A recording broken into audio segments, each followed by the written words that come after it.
Okay, one, two. What is going on, all you awesome super aficionados? This is the Heroes and Mutants podcast. I'm Nick with my co-hosts Hamas, aka James. You got Eric here. And last but not least, Yeah, Ruben, what up, y'all? huge congratulations and shout out to Eric, who just had twin baby girls 2 weeks ago, who are actually on this episode currently and have the Guinness Book of World Records for being the youngest podcasters in superhero history. So we got to give them a big shout out for that one. Yep. I don't know it, but Thanks, guys. Appreciate it. well, we got a lot to talk about, so let's just jump right into it. So one of the more exciting news that happened this week was it's officially been announced that Danny DeVito, who played the Penguin in Batman in 1992's Batman Returns, is writing a Penguin-focused short story in DC's upcoming Gotham City Villains Anniversary Giant #1 one-shot coming this November, set to celebrate 80 years of Batman's Rogues Gallery. So it actually goes hand in hand because the character also premiered in 1941. So I think that's really cool. And he's working with some pretty good artists too. He's working with DC artist Dan Mora, and some of the other creators will also be featured, including writers G. Willow Wilson, Philip Kennedy Johnson, Joshua Williamson, Stephanie Phillips, Dan Waters, and Margaret Scott, along other artists including Emma Rios, Riccardo Federici, Max Rayner, Max Fumara, Skylar Patridge, Ariella Christiana, Carrie Randolph, Jill Thompson, Christian Ward, Gabriel Walter. So I think this is pretty cool that an actor who portrayed a character is going to be writing a short story, especially because it's actually going to be published by DC. I think that's pretty cool. What do you guys think? I think it'll be interesting. I don't think that's ever happened before where somebody portrayed a villain or any character and then proceeded to write a story about that character, but it should be interesting. It's probably going to be closer to the deformed Penguin of Batman Returns. On the freakish one. They did release the cover for it. Let me pull it up real quick. And you see Ra's al Ghul, Talia, Scarecrow, Poison Ivy, Mad Hatter, and Penguin. I think they kind of go filter in like the more deformed look ever since he portrayed the character. There's always that hint of like a big nose. He doesn't look as deformed, minus like his nose and his face a little bit, but it's obviously that's going to be what they're drawing inspiration from. Yeah, but I think it makes a lot of sense, especially because Danny DeVito really like created the newest versions of Penguin that we now know. Right. So he, as an actor, a lot of times the actors have a say into what the character is going to be saying, how they're saying it, what actions they do.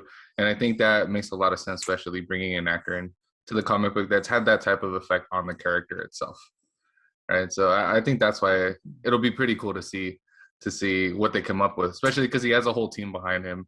And I think that's cool too. It's not that he's like writing it all up on his own, but he's actually working with people in the industry and people on DC staff. So I like that. That's just a really cool thing, and I like to see. And it goes to show that Danny DeVito has a true passion and love for this character, even though he played him over 30 years ago, and it wasn't just, this is just a paycheck, this is just a throwaway thing. You can tell he's invested in this character, and I think that also just goes hand in hand with how we're seeing more actors dive deeper into their roles. And we also talked about like a lot of actors having say in their characters. You know, Margot Robbie, Hugh Jackman, Ryan Reynolds. So it's really cool to see that aspect, and it's actually still continuing that trend. So I can't wait to read it. I'm definitely going to get it this November. So Gotham City Villains Anniversary Giant #1. It's a one-shot coming this November. Make sure you check it out.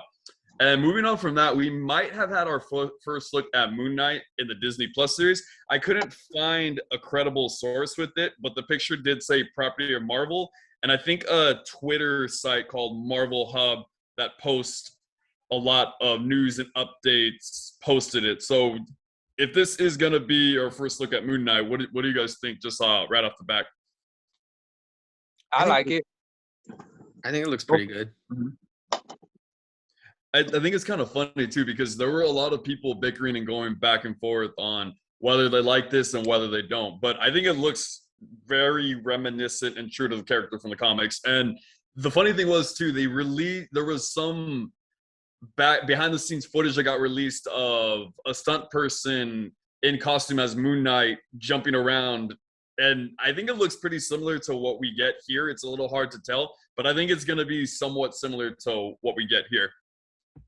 Yeah. But we'll make sure to update you guys as that develops. Hopefully it is, because I really like this look. And Moon Knight is one of those very distinct, iconic characters that has that really cool look. And it's a little bit hard to nail. And obviously we're seeing people complain and bicker already. People say it's good. Other people say it's bad. I really think it looks awesome, though. And I hope we get something reminiscent of that. And also, it was recently reported that Chloe Bennett exits the live-action Powerpuff Girls series for the CW due to scheduling conflicts. She was set to play Blossom, and the reason this was because CW made the decision to redevelop and reshoot it. I wonder if that was really the case, or if that was just an excuse because seeing that this is probably going to be a huge freaking dumpster fire, and that was her way to be like, hey, I'm out. Because obviously just hearing, I think with this series, we heard a lot of interesting stuff about it, and I think it's the kind of a different way of reimagining the series. Obviously, they're going to be 20-somethings who are disillusioned and angry and bitter about losing their childhood to fighting crime.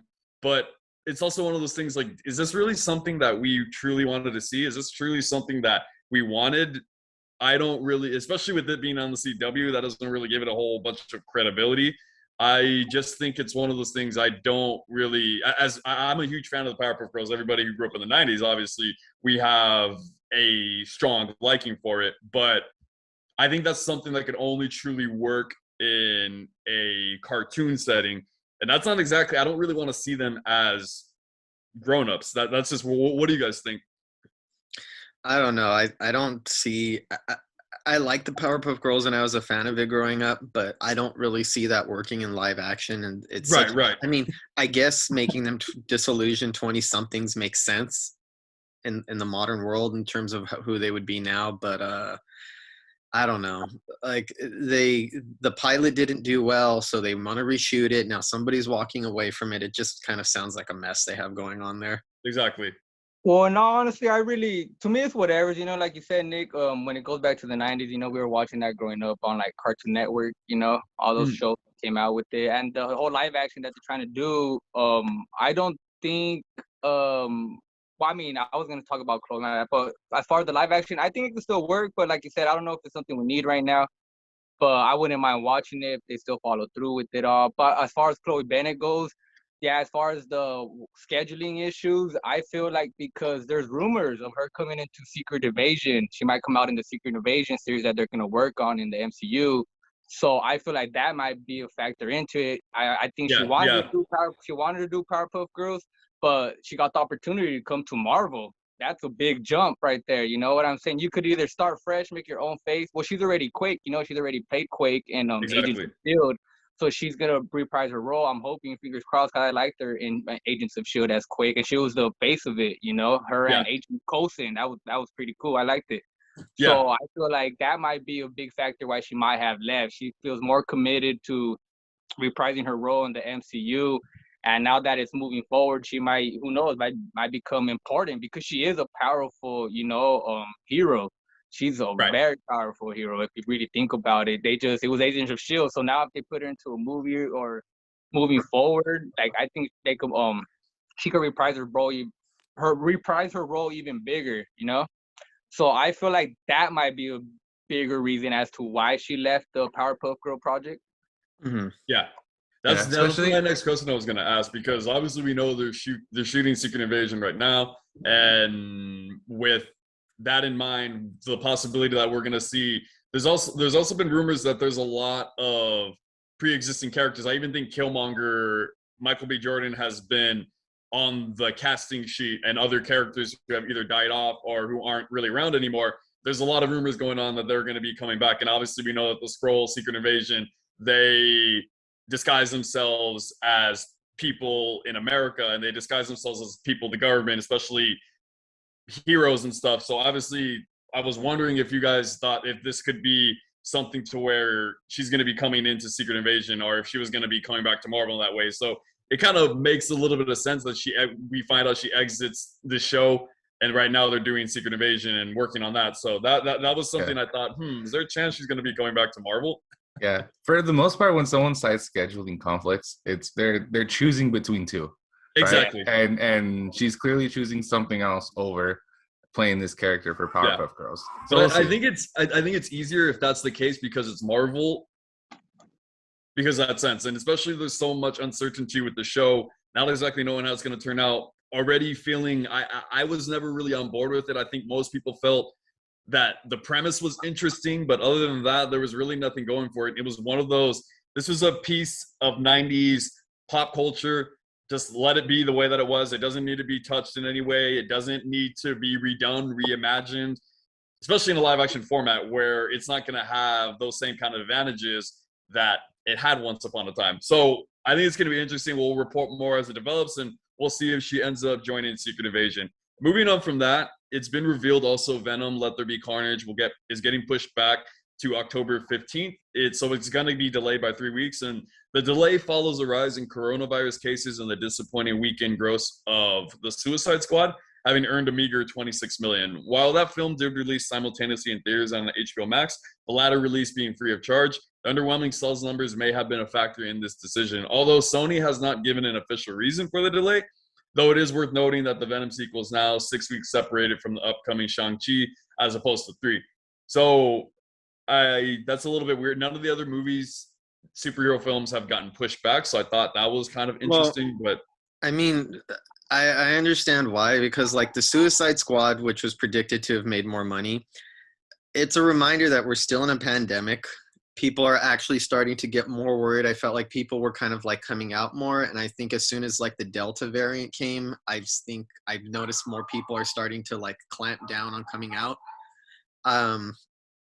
And also with a Delta variant with the option to watch it for free at home. Exactly. It's not really a surprise that it didn't make as much money. Had they not put it on HBO Max, it would have made more. And had there not been a Delta variant, it would have made more. So I understand why they're pushing it back, because it has the potential to make more money, because I think these movies that are not making much are not making as much, not because people don't want to see them. It's just because of the circumstances that we live in right now. Exactly. So I think we kind of saw this coming, but we'll see how it develops. And I'm already on the fence about that movie anyway. So we'll see how it develops. And also, it's also been recently revealed that Samuel Jackson will be back as Nick Fury in the Marvels film. He tweeted a few pictures and posted some stuff on IG. I don't think that was really something that was surprising or anything we really had to speculate on. I think we knew that was going to happen. And last but not least, the first episode of What If was released. Without really going into spoilers, because obviously we're going to be breaking this series down in its entirety at the conclusion of the first season. What do you guys think just with this first episode? Is it going on? Did it hit a strong note starting off? And what do you guys think? I liked it. I thought it was a pretty interesting take on the Captain America with the Captain Carter and then kind of making it British. Surprised they didn't call it Captain UK or Captain Britain or something. Yeah, something Britain. Well, there's a character in the comics called Captain Britain, so I thought maybe. I don't think that has the same kind of ring as Captain America, but it's an interesting alternate world story. I'm not, without spoiling, I like how the ending of it kind of parallels the ending of the first Captain America film. And I like that I like the animation style. I think it looks pretty cool, and I like that they're getting a lot of the original voice actors to do this. But they didn't. Chris Evans wasn't. I couldn't find who voiced Steve Rogers, but that was obviously not Chris Evans, right? Nah, that was. That did not sound anything like him. Nah, you didn't think so? No, it didn't. I thought it sounded a little like him. Maybe it did a little, but I could just tell right away. Like, I close my eyes and I'm like, that's for surely not Chris Evans. But Chris Ruby, what do you Evans think? didn't Did you like this show? I ain't gonna lie, I liked it, but I'm gonna give it a 7, to be honest, to start off with me. I guess it didn't hit me too hard of a high point, but I did like it. And like James said, not only towards the end, I feel like a lot, not a lot, but throughout, from beginning to end, it was paying homage to, like, the original freaking Captain Rogers, Captain America. But and I liked it, and I was like, oh, okay. But they were a little cheesy about it sometimes. But I was like, oh, okay. They didn't have to make it a little cheesy, but I did overall. I did like it. Like I said, I'll give it a 7. And but it did just make me think. It got me a little bit excited for what's to come, because it's only the beginning. It's the opening, and obviously they're not gonna go strong in the beginning. They got to reel you in little by little, and they caught the hook on me, but so we'll see moving forward as it prolongs, as it goes, as it continues. So I liked it. It was pretty funny too. Some points I thought they had a little bit of both, where it's just, I like how Marvel's doing that now. They know they need to add a little bit of comedy to it, where it's not just a high point and a low point, like, negative of sad point or whatever. You gotta have that in between, and that's where they have the comedy. And so it's pretty cool. I liked it. Yeah. What do you think? I thought it was really good. And the reason I thought it was good was probably because the character I was most anticipating or looking forward to was this one, the very first episode, just from the trailers. But it was interesting because I noticed that in the trailers, there is a scene where Doctor Strange is talking to Captain Carter, and we didn't see that in the first episode. So I'm starting to think that, I mean, this is based off the original What If comic book series, right? Where they're just one-shots. This might actually be like a full story. Like, we might see Captain Carter show up later on in the season, right? I think so. Yeah, that's exactly what I was thinking, because it seemed like they were kind of building towards some kind of big arc, or I think that was the thing that was confusing for me, where I was like, wait a minute, so is this going to be just one episode and then that was going to be the end of that story? And the way that the end, especially because of that scene that you pointed out, and I wanted to, I'm like, wait a minute, we saw I imagine Strange talking to Captain Carter, so it makes it seem like it's going to be like an overlapping and overarching arc. I think it's going to be closer to the old model of storytelling on television, where it used to be more epic, where even though shows, they all took place like in the same universe, each episode used to have like a self-contained story, and you could appreciate the episode without having seen the whole series. Where a lot of modern series, where each episode flows into the next one, you can't like enter. So I imagine it's going to all take place in the same alternate universe. So we're going to see some things overlap, like you mentioned earlier, Doctor Strange coming in talking to Captain Carter. But I imagine it's still going to try to stick to like self-contained stories that could stand on their own. But if you've been following along, there'll probably be Easter eggs in there and stuff that you could recognize that overlapping universes. Yeah. And I thought it was cool. We finally got an inclusion of the Watcher, who was one of the more all-powerful beings in the Marvel universe. And I really, cool. Yeah, it's pretty cool too, because I don't know if you guys know, but Jeffrey Wright, who's going to be playing Commissioner Jim Gordon in Matt Reeves' the Batman, he actually voices the Watcher. Interesting. That's cool. I thought that was really cool. So this was an awesome first episode, and this is pretty cool because we're getting that first foray for Marvel into the animation department. Obviously, we know that they're going to be highlighting this more, and they're going to be making more of an effort to bring out more animation because they have their own animation department now.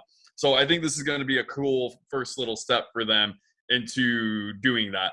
And also, to make sure you guys check out the next episode, because it's going to be, is this going to be the last vocal performance or last performance for Chadwick Boseman in the MCU? I know he's gonna be a version of Star-Lord, but I don't know if this is gonna be like, if he's gonna be in another episode. But I know this is gonna be one of the last times. Probably one of the last times. Yeah. I don't know, but I feel like maybe if they, like you were saying, like, James, if there was like a whole, obviously it is like the way we were just discussing, like it's obviously can be, their own little universe, the ones with the what ifs. I feel like they're all gonna be either in the same round or not, in the same realm or not. But I feel if it is in that form, I feel like they finished off. I think he probably finished off his character, the series. So if it's a one shot for just him being Star-Lord one time, then I wouldn't be sad, because at least he did what he had to do. Yeah. But if they did, if he did more voicing to finish the series, like you're saying, James, where it's like, or Nick, where you guys, they all collide at the end or some way, somehow, where, because I don't know if you guys heard too, there was rumors that supposedly Peggy Carter is going to be in Doctor Strange too. That supposedly there might be some sort of portal where the realm is rumored. Like I said, it might be a little portal. You know how they do that little, and Yeah. they might do that portal, and they're gonna be a real version where the characters might come into through that portal, and they won't be. So there's all future. Obviously it's gonna be after the What If series. So, but supposedly, yeah, there might be a portal where she might come in through it and she might become a real version. And I don't know if she's gonna be the only character, but maybe others. But at least for Star-Lord, if they did finish the series, I hope he has more than one episode, but I wouldn't be sad, like I said, if it was just a one shot. Mm-hmm. So make sure you guys check out What If. It's going to be premiering weekly, I think on Wednesdays, right? Wednesdays on Disney Plus is going to be awesome. It seems to be their standard. Yeah, that's what they're going for. It makes sense. And also, season 3 of Titans just premiered. First 3 episodes are streaming on HBO Max. We're going to be giving that a full breakdown and analysis when that season concludes in October. Stargirl season 2 is also going on right now. Make sure you guys check that out. And with all that being said, let's dive into today's topic and the most important thing that's happened so far this month. I don't know if you guys know what I'm talking about, but there was a highly anticipated film to one of DC's best movies ever, and it was James's 26th birthday present, and you can't get any freaking better than that. But the sequel to Suicide Squad, aforementionedly titled just The Suicide Squad by James Gunn, was just released last week. First thoughts, what did you guys think? Okay, so as you always like to mention on this podcast, that was my 26th, because of course I'm gonna go see that. Me being who I am, I'm gonna go see that when they release it on my birthday. Suicide Squad was the worst birthday movie I've ever seen. I've never seen a worse movie on my birthday. But he's just being humble. He loved it deep down. No, it was better than the first. No. I'm talking about the 2016. Yeah, my 26th birthday. I'm sad to say it was nice to be sitting in the theater exactly 5 years later and feeling like, okay, this is more like it. This is what I wanted to see 5 years ago. Now on my 31st birthday. So redemption. I thought it was a lot of fun. I thought it was extremely entertaining. I like all the use of the characters. I like how uninhibited it is, how James Gunn really went for it. James Gunn used to work in like low budget horror movies and gore films before he went more mainstream. So I could see him returning to his roots. So this is kind of like a combination of like Guardians of the Galaxy type of vibe mixed with a little bit more of his early horror and like Slither. Yeah, or Slither is one of them. He also used to write for Trauma, which is like low budget exploitation movies. Right. So it seems like it's combining the two things that he's most known for. And I had a blast with it. Within 5 minutes, it was already better than anything in the original Suicide Squad. All it took was 5 minutes to convince me that it was already a better film. Even if the rest of the movie wasn't entertaining, that first 5 minutes alone would have made it better than Suicide Squad. I like James Gunn's approach to this, how he really makes them a Suicide Squad. I like that the movie introduces a bunch of characters at the beginning only to do something really messed up with them before giving us to our actual heroes or villains, anti-heroes, whatever you want to call them. I think it's an announcement of how this is not the Avengers, this is not the Justice League, it is the Suicide Squad. These people are dispensable. They're odd. They're almost like the outcast from the DC universe, like the weirdos and the people with the the detachable kid with his arms, with all these goofy almost borderline useless powers. It's kind of parroting the idea of how indispensable the Justice League and the Avengers are. These people could just be tossed out, and I like that it establishes right at the beginning, nobody is safe in this movie. Anybody could be killed at any moment, and that's just the way it is. This is not your typical superhero film. These are not the heroes. These are people. These are just the scoundrels and the lowlifes of the universe. Exactly. And I really dug that approach. What about you, Eric? What did you think? I actually thought it was great. I told my friend that I think the first Suicide Squad is the worst DCEU movie, and this one is probably the best. Right? And it's crazy how just like changing direction, changing the script, and really understanding what the Suicide Squad is really will like change a whole movie and make it that much more enjoyable. I think it was really cool. And kind of to add to what he was saying here, we have like all these characters at the beginning that die off, but not only that, you have the one character that's actually killed off by Waller, right? And I think that makes it even more real, the fact that, oh, she'll do it. She'll actually kill the squad if they don't listen to what she's saying. I think that just kind of hovers over the entire plot of the entire movie. The fact that they're just following orders, but at the same time, you kind of see them like tiptoe on that line between still being villains but doing something that's good. And yeah, I thought it was brilliant. And I love that they brought back some of the actors from the original Suicide Squad. Like, I love Boomerang in the original. Obviously Harley Quinn, you're gonna have that. But Flag also. Like, I really like that actor, and having his character actually fleshed out much better. That was really cool to see. So yeah, I mean, I love the movie. I thought it was super cool. What about you, Ruby? What did you think, man? Yeah, like I said, I really liked it. It was way better than the first one, like no questions about it. And it's like Eric was saying, it's Eric and James, like, it's the Suicide Squad. They brought, like you said too, Nick, they brought in characters for that specific reason, just to cancel them out right in like the first 10 minutes, or something like that. So I thought that was pretty cool. And then the other factor, like you said, they brought other original actors from the first film, but you had to do that. If you didn't, I feel like it would have been a whole different story. But James Gunn, you can't, he's never gonna let you down. It's gonna be his way, and he did it his way. So I thought that was pretty badass. And I don't know if you noticed that that little rat that I forget her Rat girl. Weasel. Oh, Weasel. Yeah, were you talking about Weasel? No, it's like talking about Sebastian, or all I'm gonna say is, who's the one that was playing, that controlled the rats? I forgot her name. Ratcatcher 2. Ratcatcher 2. I don't know if you noticed that the rat's name was called Sebastian. Chris Rat or something like. No, it was called something Chris Rat, like paying homage to Chris Pratt from Guardians of the Galleon or something. Guardians of the Galaxy. Yeah, it was in the credits, the after credits. They credited as Chris Rat. Yeah, so I was like, I didn't see that. That's pretty funny. Yeah, okay. So there was a lot of like a little bit of hints to homage of the Guardians of the Galaxy, So I thought that was pretty cool. But overall, like the action that they had in it, the storyline I felt could have been a little bit better, to be honest, because obviously it happened within a couple of days span for that movie, and we should be getting used to that nowadays. But that one, I just felt the storyline could have been a little bit better, but overall the action was pretty cool, and I'm looking forward to see what else James Gunn is going to do with that, if he does. Yeah, definitely. I like. Go ahead, Jimmy.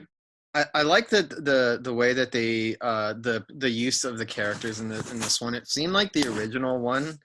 I mean, again, David Ayer did not get final cut, but the original one seemed to lean a lot on Harley Quinn. Kind of how like the Birds of Prey movie almost leans entirely on Harley Quinn, even though it's a quote unquote Birds of Prey movie. And I get why a lot of filmmakers might try to do that, because she's the most popular thing in there. She's the most beloved thing. She's the most iconic thing. She's what most people are coming to see. So I understand why people, but I liked that James Gunn used her well, wrote a great Harley Quinn for this movie, but didn't lean on her. It didn't feel like she was carrying the movie on her own. It felt like everybody had an important part to play, and nobody's screen time canceled out the other. And I appreciated that, where I feel like most filmmakers would just try to lean too much on Margot Robbie's Harley Quinn. James Gunn seems to have an affinity for every character and tries to give each one their own fleshed out backstory or something like that, whether they're sympathetic or not. I really appreciate that. I liked Peacemaker.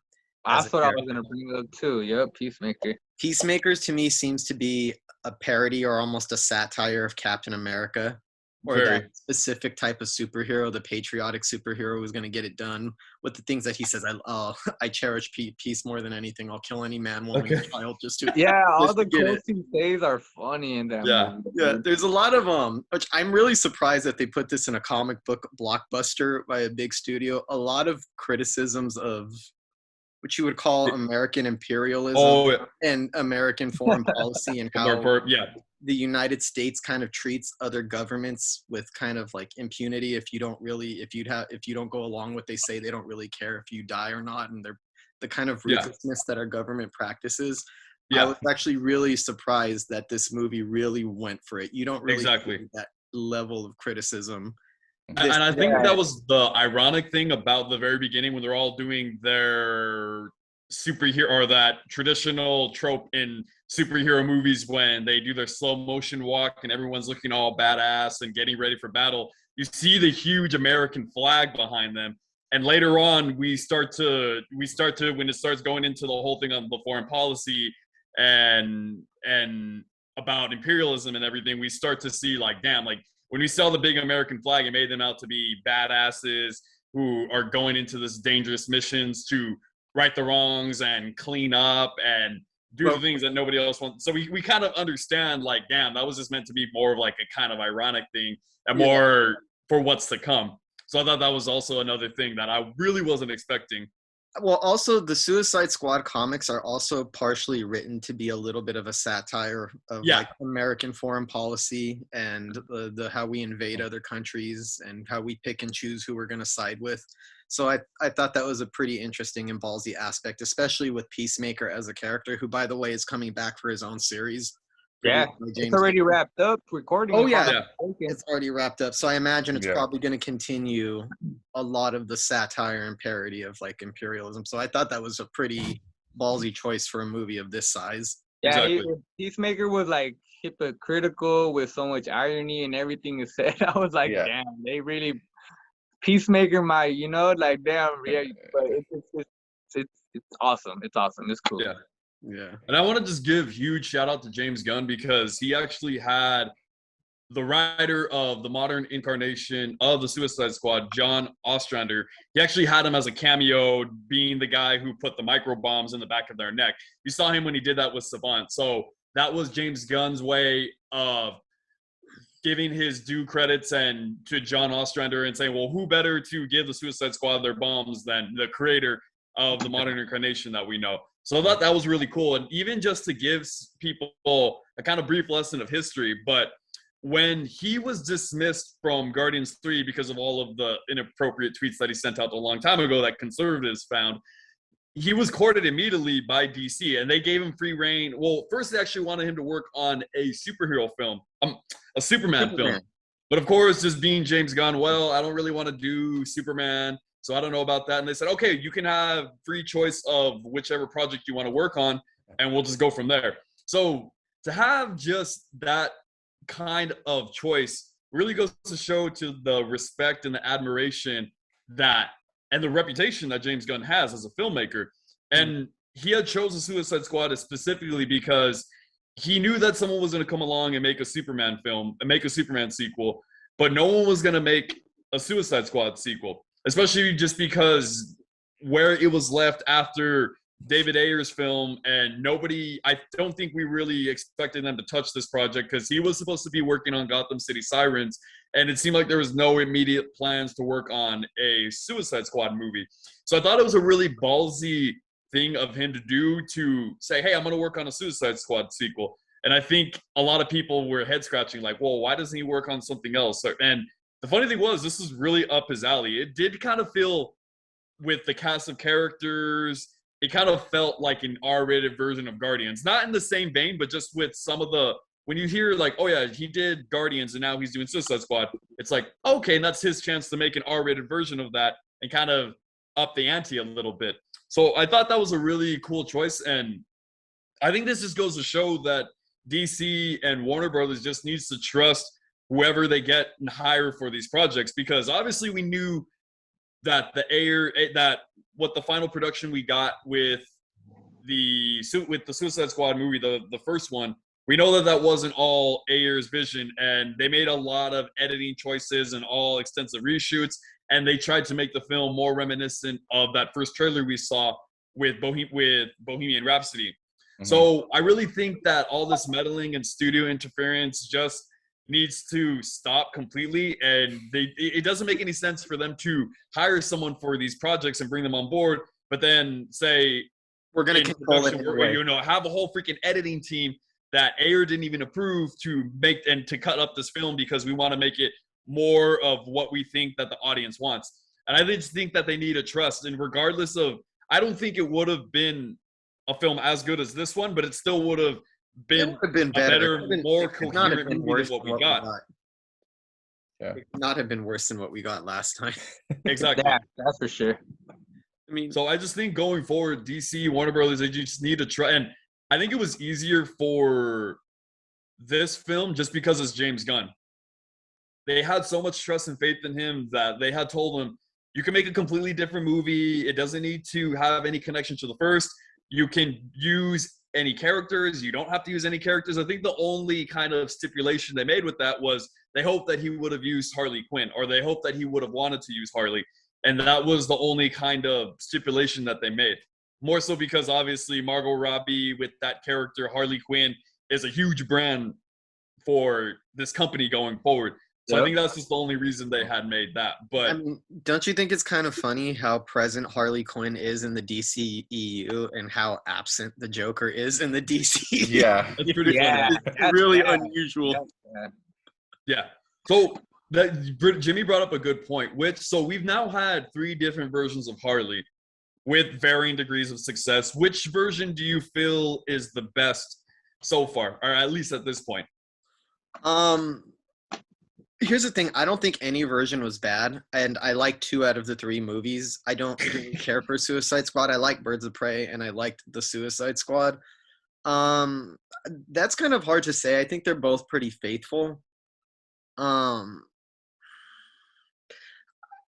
I want to say this, but I might have to go with Birds of Prey only because it kind of centers a little bit more on her story, and it's a little bit more focused on her.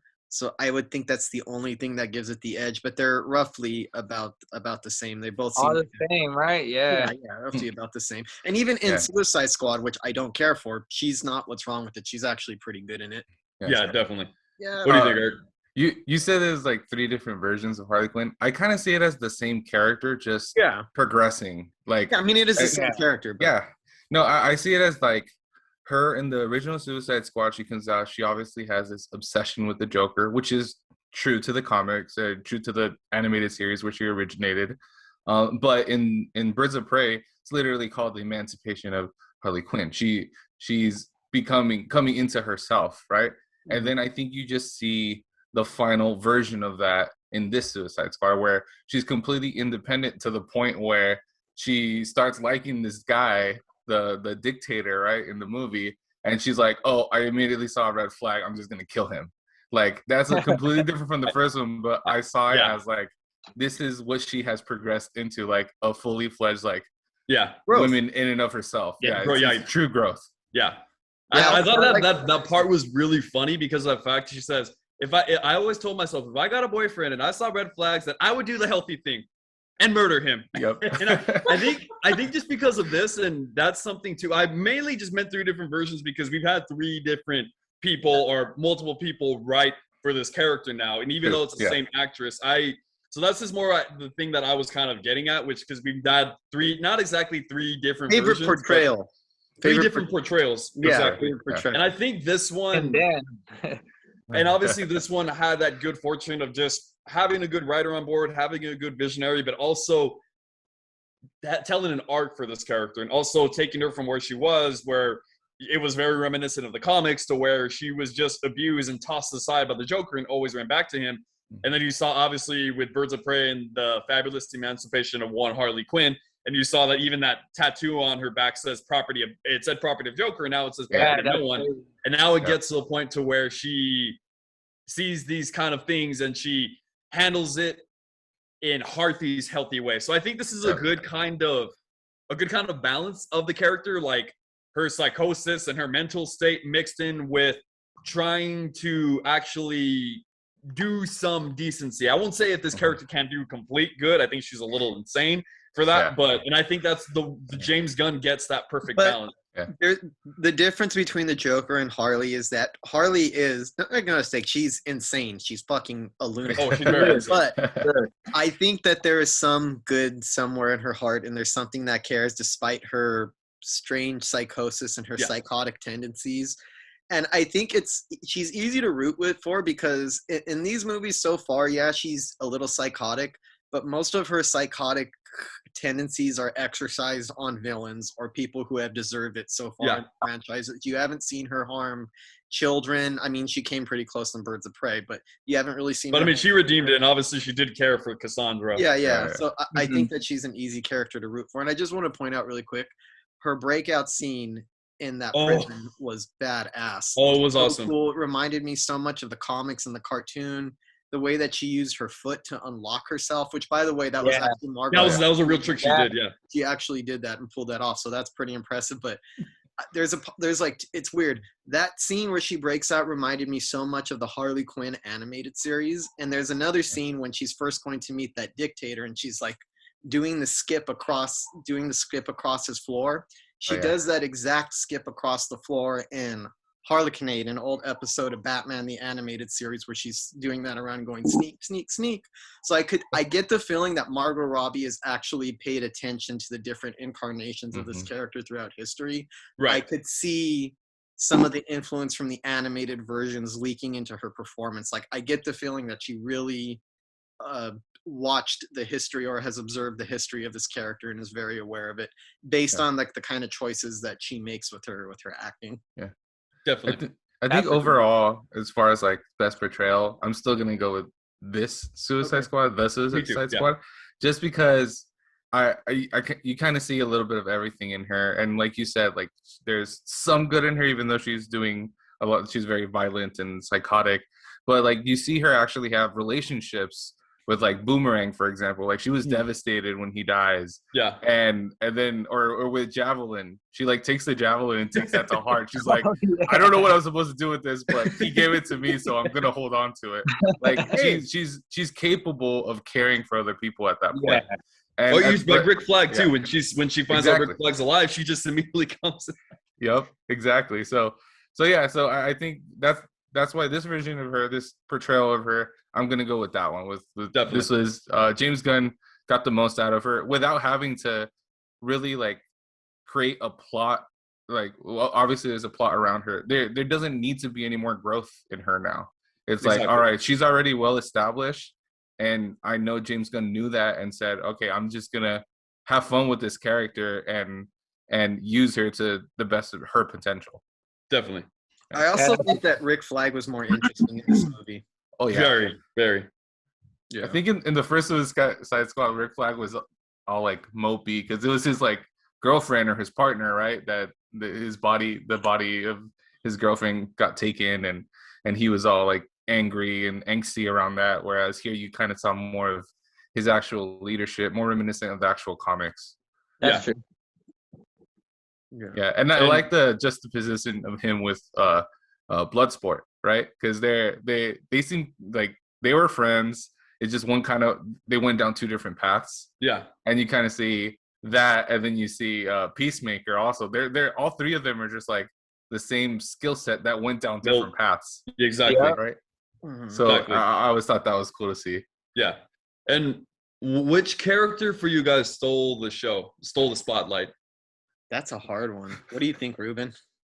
Nah, that would have to be King Shark for sure, dude. King Shark? Okay. Yeah. I didn't realize until the end credits that it was Sylvester Stallone. You did?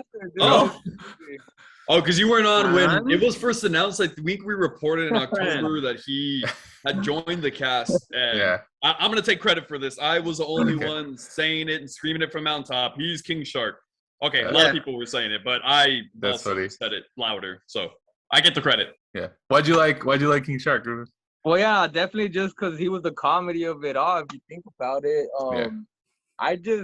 they really made him think like a shark. You know, he didn't have the full vocal human. He had the human form, but like he didn't have that brain that could talk like a human. You know, It was funny. He kind of reminded me of Dum Dum from The Night at the Museum, you know? I could see that. I was like, dude, bro, like, and it's funnier that it was even Sylvester Stallone, you know? I was like, now when you put 1 and 2 together, I was like, bro, the voice and everything is perfect for King Shark. But yeah, other than that, he was he was blood hungry, but treated like a kid, you know, with his size and everything, all those blue bullets and all that, he could take all that, you know. So if you think about it, and they even said he's the muscle, you know.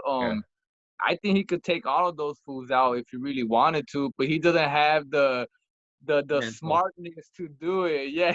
So I think that's why he stole it. He just he was just hilarious. And me, I'm a comedy dude. I mean I like action, but if you can make me laugh at the same time, then I'm all for it. I think King Shark was a parody of the Hulk, right? Because that's how I saw it. I'm a Hulk fan, but it kind of clicked for me when Bloodsport looks at him and he's like what's his name? Namwe? Nanawe. He's like Nanawe, nom nom. And it just reminded me of when Captain America Hulk like smash. Like that's all you have to do. And so that's how I saw it. I was like, oh, that's pretty funny. That's really cool. But yeah, and obviously he was a huge part of the comedic relief. If it's even comedic relief, the whole thing was guts. It was hilarious. But yeah, he was a big part of that. And it's interesting because a character like that I mean, I don't know if you guys have seen how far you've gone to the Flash series. King Shark was in that series. Yeah, he was. Yeah, it was completely different, and I definitely like this version a lot better. And yeah, I thought it was really cool. What about you, Jimmy? Who stole the show? Okay, I obviously I'm going to say Harley Quinn, so I'm going to choose to highlight a couple other people. Let's go with Idris Elba and Viola Davis because they act their effing asses off in this movie. Like there's a scene where Amanda Waller is threatening Bloodsport's daughter and like talking about like pushing her into the prison system and where she's not going to last or survive. And it's like a really intense showdown between these two characters. And they're acting like they're in a much more serious film than what they're They're taking it like this is like an Oscar-winning drama, the way that they get at each other's throats. And I kind of really appreciate the level of acting, even though I think Idris Elba's character is a little bit goofier than he definitely has his moments. Yeah, he has his moment. He has funny moments. Mostly his competition with Peacemaker is where it comes from. But it's a really dedicated performance where he's kind of an unlikable guy, but you want him to succeed and you want him to do better and you feel like there is better inside of him and you kind of root for him.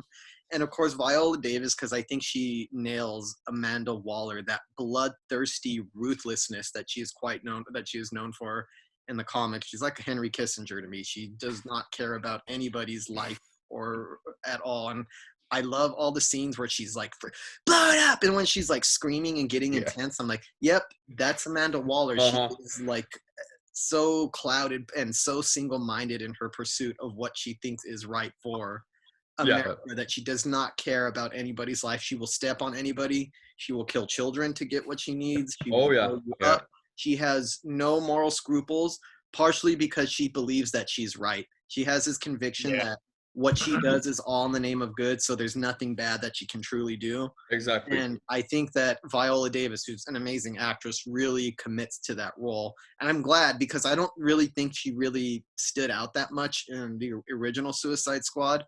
And that's too bad because Amanda Waller is such an important character in the DC universe, and she's such an intense character. You need an intense actor to pull off, actress to pull off that role. So I'll go with Idris and Elba and Viola Davis just for acting their asses off. Definitely good choices. And for me, I'm probably gonna choose. It's so hard because there was just so many characters that I liked and so many that I gravitated towards, and I was like, oh wow, like I'm really interested to see where they go with this character. I want to see this character come back. So the character I'm gonna choose is actually Polka Dot Man.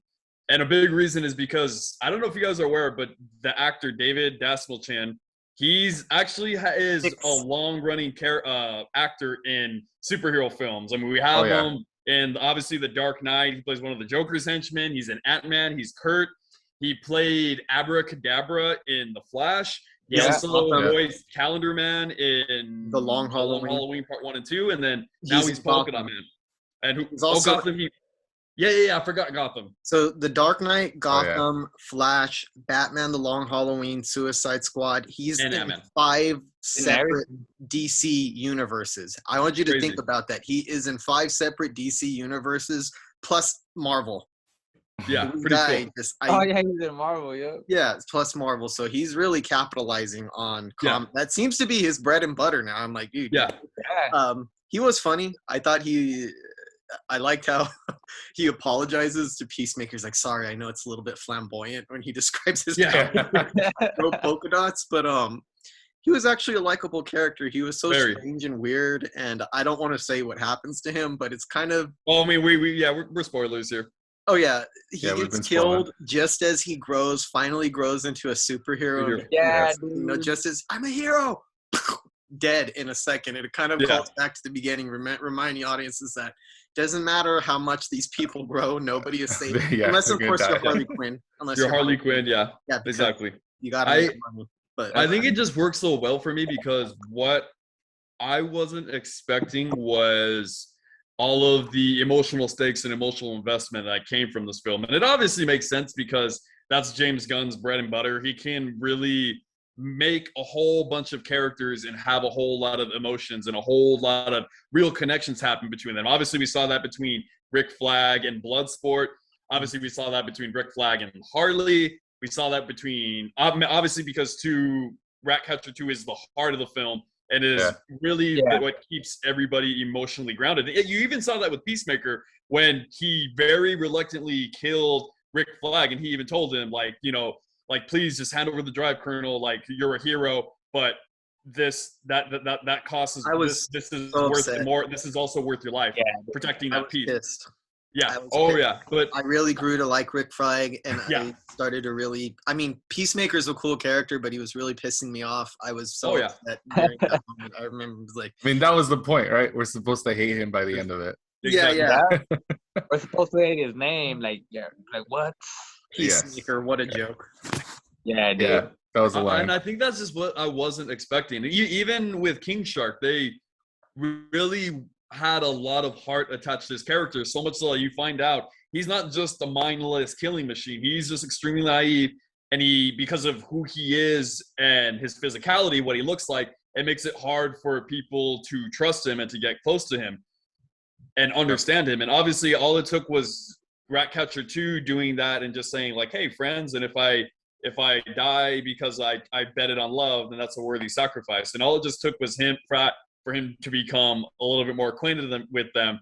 And you actually start to understand, like, hey, there's more to this guy this human shark hybrid than just mindlessly killing people just because, and that's just what he has known and what he has done all his life.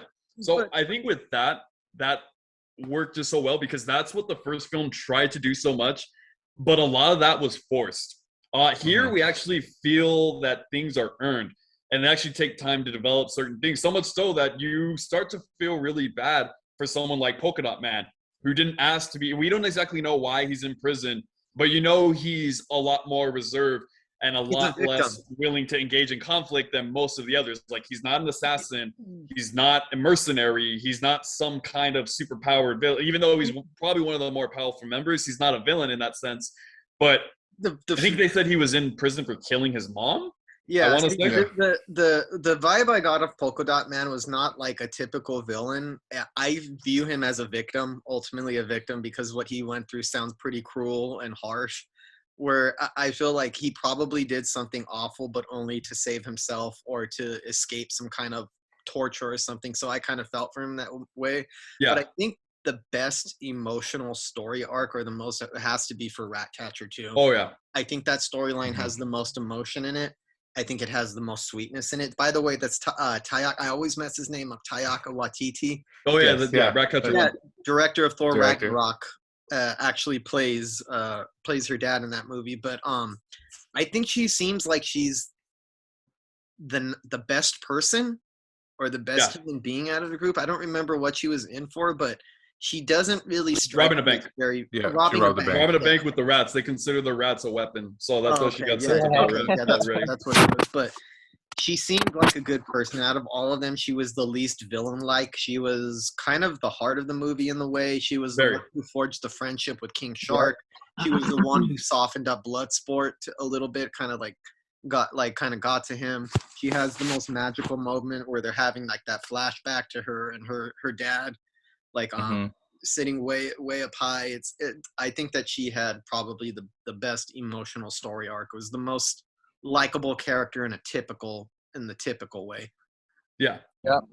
I think going back to what you're saying, Nick, about Polka Dot Man, and kind of echoing what you were saying, Jimmy. I think Ratcatcher, yeah, she was the heart, but I saw Polka Dot Man as like the most human character, even though he had like he was the one with superpowers, like superpowers. He felt like the most human to me, and I think that was very clear in the Milton scene.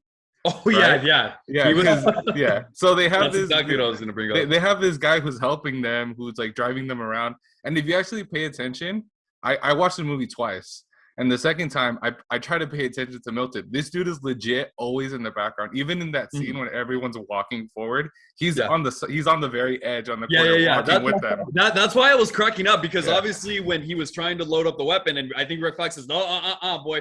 And then you see all of them, they have their awesome walkout shot in the rain.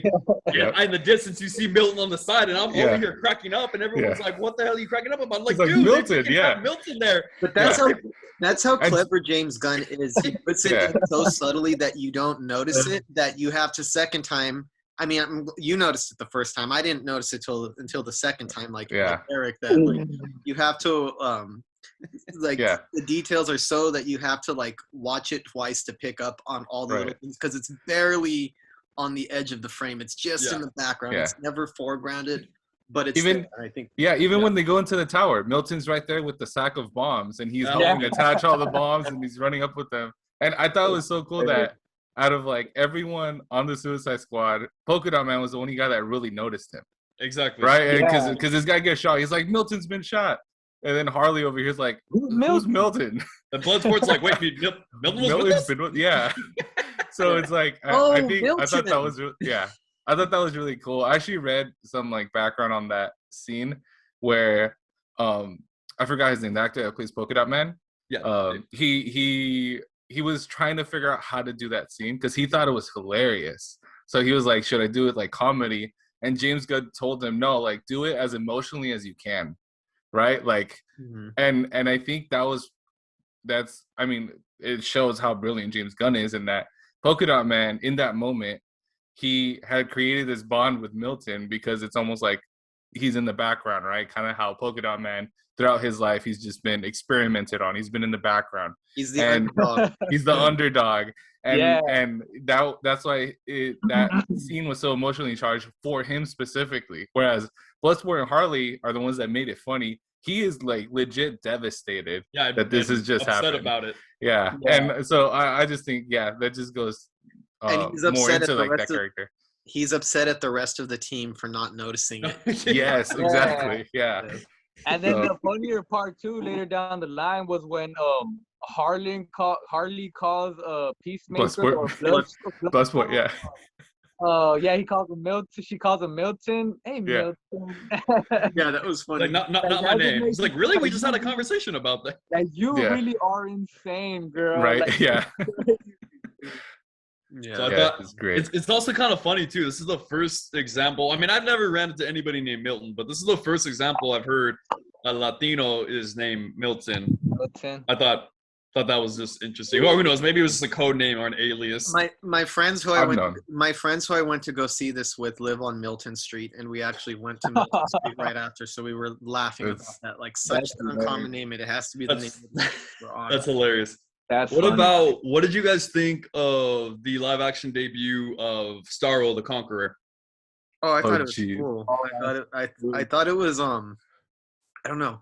It was bizarre and over the top, but it still felt like a credible threat. And I love this reminds me a lot of Rick and Morty. It almost seemed like a Rick and Morty plot line come to life, the way those things fall off and attach to their face and control people. That's actually an episode of Rick and Morty where they get these face huggers attached to humans and they're controlled by a larger entity. But I thought it was weird, bizarre, really out there, but a credible threat and perfect for a movie as weird as and out there as this. You need something very strange. And I like the title card where it says The Suicide Squad versus Starro the Conqueror. Yeah, the chapter. Yeah, the chapter. Yeah. No, see, that's what reminded me of a real life Pokemon. Yeah. Are you? Yeah. Kaiju. Yeah. So when he says that, when the guy who's like mission control or whatever for Task Force S, when he's like, we have a kaiju up in this bitch. That's literally how I felt inside. I was like, oh crap! Yeah. Like I have no idea how Suicide Squad is even gonna start trying to tackle this dude. Like so, I thought it was amazing. I thought they also did a really good job of making it a credible like not like a villain, but at the same time like they built up to it, right? Yeah. It also wasn't just like bam in your face, this monster comes out of nowhere Power Ranger style. Like it was like, all right, this is the background, here's the thinker who's kind of the catalyst for them, and this is the direction it's going. At one point it almost feels like a zombie flick when you see Bloodsport just shooting them all in the face and killing them all. Again, And that's James Gunn. yep. You could see his history with horror come out in that. Yeah. Basically, gotta kill him now. Yep. Yeah, and like you said, like it seems super ridiculous, but at the same time, there's that like it's kind of scary, right? It has that scary aspect where terrifying. They're like, cover your face, like these things are gonna get us, and then you see King Shark with him just bouncing off his face, and yeah, I think the whole thing just seemed like, yes, ridiculous, but at the same time awkwardly credible. Like it seemed like, yeah, this is a problem. It's with the wrong filmmaker that could have came across as stupid. Yeah. But I think with somebody like James Gunn who knows how to handle bizarre, over the top things like that, it comes across as very, very credible. So I thought it was pretty cool. It was a threat. And I thought this was also really cool because this pays homage to a sillier time in comics. The Starro obviously premiered in the Silver Age of comics in the early 60s and was the first villain that the Justice League actually faced off against. Yep. And obviously those stories from the 60s were more outlandish, more sci-fi. So that's obviously reminiscent of the character that Starro is, because it's very sci-fi, very kaiju. So I thought that was cool for James Gunn to pay homage to that aspect in that sillier time in comics history. And also because we have when you have an outlandish character like Peacemaker, and then you have a stoic, very reserved, stone cold killer in Amanda Waller, and then you got freaking Starro the Conqueror, I feel like it all blends in perfectly, and it all sets that mood and it sets that tone. Not so much where it feels so crazy that like, wait, now we're. It's a multi-layered threat. Exactly. It's not a monster that just came out of nowhere. No, it's the U.S. government. It's Porto Maltese government commanding. It's Amanda Waller. Yeah. And it's just the hubris and the inability to see how what you're doing is not a good idea and how it could break out. Yeah. And I thought with James Gunn's writing was so brilliant too, because it wasn't even just like, I think a character like this, it could be very hard to write because he's a villain. He's not like your typical villain, and he creates spores that go off and create a hive mind and control people, and we just want world domination. But they had an interesting aspect that they chose to go with, and at the very end, you actually in his final moments, you actually felt really bad for Starro because he's just a force of nature who was, like he says too, I was happy floating, staring at the stars. And in that moment, you come to realize he was kidnapped by the U.S. government, experimented on for 30 years, tortured, and this was just his way of exacting revenge for how he was wrong. And he has no quarrel and he has no qualm against the Suicide Squad. He actually just lets them go and walks past them and goes towards the city. If they didn't, he wasn't out to try to kill them. He was just out to exact his revenge because he's just so angry. So I thought that was also an interesting choice. The governments that made him. Exactly. You felt really bad in that fact that this was all the U.S. government's doing and the experiments done on him at Jotunheim. So I thought that was really cool choice from that aspect. And it also felt somewhat similar to Slither because obviously Michael Rooker played an alien who takes over his body and he creates a hive mind. So I also thought that was also him paying homage to his horror roots too. So this was just really good on a lot of aspects, and the story took it places that I wasn't expecting. So that aspect is really cool. One more thing I wanted to mention was I like that they put Corto Maltese in here, which is not a real country or nation. It's fictional, but it was actually invented in 1986 by Frank Miller, and it's in The Dark Knight Returns when they refers to the Corto Maltese. I don't know if you remember in the original 89 Batman, Vicky Vale just came back from the Corto Maltese charting the violent revolution, and she even shows pictures of Time magazine. And Bruce Wayne makes a joke about you're covering Batman. It's a little light after the war in Corto Maltese. Anyways, I just thought that was an interesting thing for him to incorporate it so huge. Yeah, people don't. I was gonna say also, like, for Corto Maltese, I think as a Spanish speaker, I think they did a good job of having actors that didn't have like clearly like they didn't have Spanish accents for specific regions or countries. Like the actors that they chose are like high level actors. Like we've seen them in a lot of Spanish movies. We've seen them in like play really important characters, like Mexican characters, Venezuelan characters, and they themselves did a really good job at being, okay, this is a Spanish country, dictatorship. Like you've seen this in so many different Spanish countries happen. And again, I think that's then the writers and the producers and directors kind of talking about the U.S. intervention in those countries, and obviously like just kind of saying stuff about that. And I thought it was really cool. I thought they did a good job with the Spanish in it. Like grammatically, the Spanish was all correct. It didn't come off as like racist in any way. It just came off as like, this is a story like that a lot of countries have suffered in this way. And of course, you don't want to be a little too controversial. They're trying to say something important about these countries that suffer and dictatorships and U.S. interventionism, but it's kind of a good thing that they don't use a real country, because that's just far too divisive. That you have to use a fictional, the fictional country that they invented in DC Comics for that. Yeah, and I thought the actors they picked for that were phenomenal as well. Like they did a really good job. Definitely. Yeah. So as far as, is there anything that you guys found as a flaw in this film, or something you thought could have been better, or something you didn't like? Weasel. I hated Weasel. I don't know why. I just Okay, can I tell you something though? Go for it. Both times I saw this, the crowd went wild for Weasel. I'm talking about the eruptions of laughter and the people I was with. And the way that he just kind of like drowns after they realize that he can't swim. I just really like. I just really like when he's like, "Did anyone check if Weasel can swim?" And she just looks at the head dude and just gives him a really slow turning, like, "Dude, I should kill you for that." And he's all like, "Yeah." I just thought it was so weird, but I guess it makes sense for Suicide Squad, because I watched it at home, right? I watched it with my friends at home. Like, I have 2 babies and not going anywhere for a while. But when we watched it the first time, I was like, what the hell is Weasel doing? Like I personally, I don't even know the character from the comic books. Neither do I. Yeah. So I think, I mean, it was a really good excuse to put his brother in the movie, right? Oh yeah, pretty much. Yeah. Well, twice actually. He was also Calendar Man. Oh, he was Calendar Man. You're right. Yeah. But yeah, in the theaters I went, Weasel seemed to be pretty popular with the audience. It made everybody laugh when I went to go see it. Which is why he had to survive. That. He's coming back for that sequel to redeem himself. Yeah, I know, right? He did survive. Yeah, I couldn't honestly. I couldn't find really any flaws, honestly, because this is just everything I liked so much. I think the only maybe 2 things I want to highlight, and that's actually something I think that Jimmy had said in the very beginning, where certain characters are brought on just to die.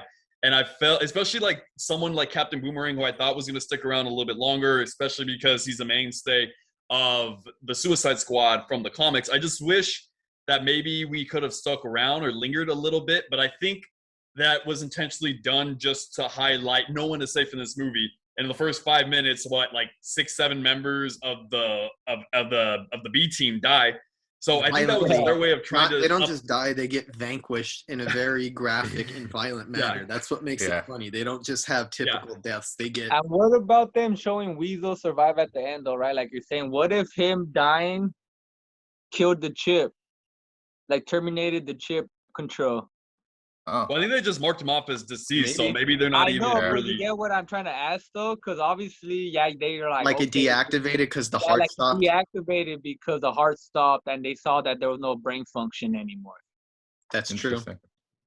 Could I- be. that's- I that's could only it. see that, so that's I don't know why they would want to keep introducing that food, but I guess I mean, I think they people, just did it as a joke. I mean, you saw Yeah. at the end of Guardians of the Galaxy, James Gunn brought in Howard the Duck for no reason at all.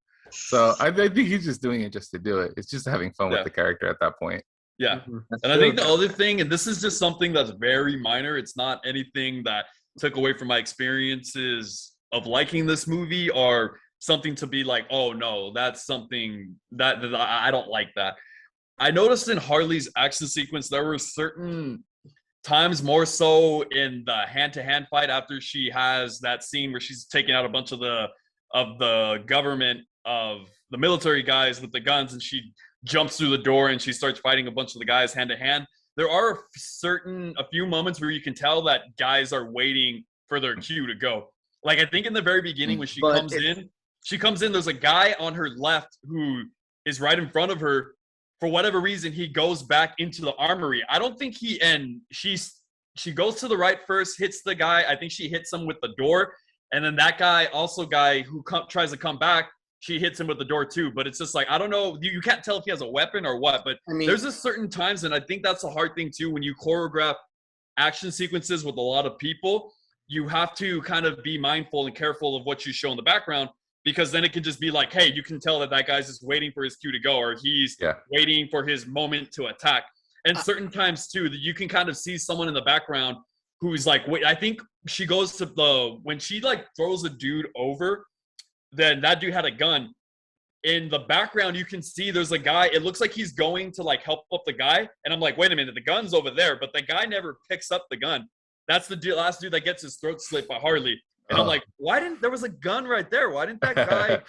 Those are just very nitpicky things, and those are very natural, normal things that happen when you choreograph sequences that have like Harley Quinn against 6, 7, 8 dudes. They're gonna. It's still not as bad as Catwoman's Batman's Dark Knight Rises rooftop, and I think the reason why is because that one has a lot of long shots and it lingers so long that it's pretty obvious. Where here you could see it here and there, but the way that it's edited and moved, exactly, it masks it for the most part. So I think there's a couple of little flaws in it, but I think it does a better job of masking it than Christopher Nolan's attempt at the same thing. Yeah, no, this is more because I'm into stunts and I can make and pick those things out. But as far as a solo, and of course we got like Harley is going to be the only one who gets her own solo action set piece, right? I think it works very well, and it highlights just how competent she is as a fighter, and she's doing different martial arts. She's using firearms. It's just I think that's just me. Those are just nitpicky things where, okay, if we're going to be nitpicky about something, it's not anything grandstanding or anything. It's just I can kind of tell, okay, that guy's kind of waiting for his cue a little bit. Yeah, that guy could have picked up it's just, that's just normal what's going to happen when you have so many people in action fight sequence. Yeah. But overall, great action set pieces are very good. I think one of the highlights too is Peacemaker and Bloodsport having their piss measuring contest and seeing how creative ways they can kill other people. Yeah, that was pretty funny. That was good. I gotta say too, I really am gonna be excited to learning a little bit more about Bloodsport. That was a character I knew nothing about aside from just the fact that he was in prison he did try to kill Superman with a kryptonite bullet in the comics. That was actually paying homage to that. But I just found it really cool how his whole suit is like one giant weapon and transforms into different weaponry. Yeah, I really liked their portrayal of Bloodsport. I'm actually a Bloodsport fan, and when you read Suicide Squad comics, he's been the leader for years, right? And I think in the first Suicide Squad movie, they made Deadshot kind of the leader, but Deadshot has always kind of been in the background in the comic books, whereas Bloodsport's like the main guy, and he's like the leader of Task Force X, and I mean, Deadshot gave the name the Suicide Squad. He kind of coined the term for them, but at the same time, I think they did a really good job especially Idris Elba. I mean, you mentioned it before, Jimmy. Great actor, and he's gonna portray that character to the best of his ability. And I think he did a really good job in that portrayal. And yeah, I'm looking forward to seeing more of him in that role because he did a crazy good job. Yeah. So overall, I really dug it. My only and it's not really a criticism, is because of Guardians of the Galaxy, to me, which is the most visually beautiful MCU movie, I thought this was going to look a little bit better. Like, that's just complaining about the cinematography, only because I associate his stuff with like having the most visually standout stuff. Or I'm not saying it looks bad. It doesn't look bad. It looks good, but I don't think it looks as unique as Guardians does. I don't know if that's a criticism, but I know what you mean. That could also be because it doesn't take place in space. So Yeah, exactly. Yeah. But overall, this is a very good film. A 9 out of 10 for me. What do you guys rank this? I'm gonna give it an 8 out of 10 for now. I need to see it one more time, but yeah, a strong 8. Oh, you're. I'd give it a 9 out of 10 too. I think that's also kind of comparing it to other DCEU films. So, but at the same time, I think it was just really well done. I wish it would have done better at the box office. I don't think it's gonna hurt them in the long run. I think they're gonna see the critical acclaim it's gotten so far, and they're gonna expand on it, and hopefully we see more of these characters in the future. Exactly. But yeah, I think it was good. I'll give it 8.5, 9. That's for sure, because I did like what they did with everything and the characters, and I just feel like James Gunn did what he could with at the time. And I just, like I said, they had that end credit scene, and who knows what they could do with it moving forward. And I don't know if you know too, but in the beginning, they were trying to bring Deathstroke into it. He was going to be the main focal point, but so I feel like he probably left it out on purpose to see what they're going to do on the future. We'll see. Yep. We'll see. Yeah. But make sure you guys check it out. This is a very good film and is exactly what DC needed to put them on that path for better success and to be able to somewhat compete with Marvel. A little bit hard right now. But so with all that being said, that's all the time we have for today. Thank you so much for joining us on today's episode. Make sure you guys go watch The Suicide Squad. It's streaming on HBO Max. But if you want to have an actual film theater experience, we recommend you to watch it in theaters. Also, follow us on IG at Heroes and Mutants Podcast. We're going to be doing a raffle at 1,000 followers. We got about 123, so we got some ways to go. Make sure you like, subscribe, share this episode with your friends, and we will see you next time. Thank you guys so much for joining us. So, Thanks, guys. See you.